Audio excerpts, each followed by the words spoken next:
Good morning. So here I am in Madrid. It's a beautiful day. I have a lovely scene here behind me. A terrific friend is letting me stay here at his place in Madrid, and it's in a beautiful section of town, and so I'm sitting here in his balcony doing this video.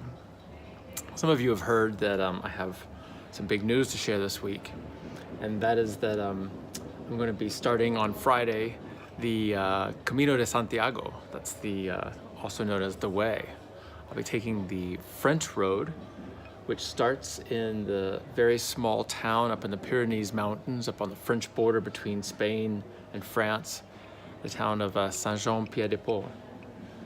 And from there I'll walk 800 kilometers, 35 days to Santiago de Compostela, which is the church where the Apostle St. James was buried, and join thousands of my fellow pilgrims on this journey. A couple people have asked me why it is that I'm doing this journey, and I really am taking it as a pilgrimage. And you know, part of that pilgrimage is to go into the unknown, to open up my heart and see what the universe has in store for me.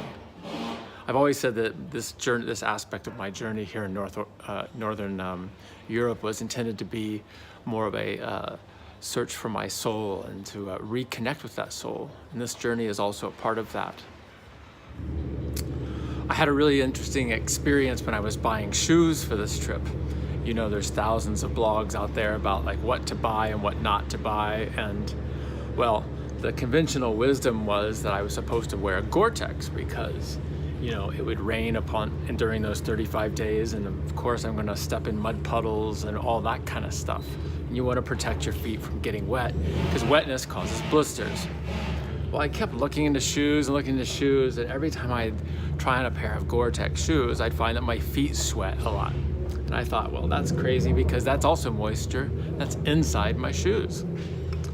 And so I was walking around one day, and suddenly it occurred to me, the Gore-Tex is about preventing the rain from coming in. But rain is a natural part of our lives. It's going to happen. Over the course of 35 days, crossing that many miles, it's bound to happen. And so I decided to change my view and look at shoes from the point of view of letting the rain in, letting it flow through my shoes so that they become dry quicker. And it turned out that I actually found some research reports on the subject that supported that theory. This was an amazing symbol for me and really expresses, I think, what this pilgrimage is about for me. You know, there's many areas of my life that I've overcome, but there's a lot of them that I have not. And there's things that prevent me.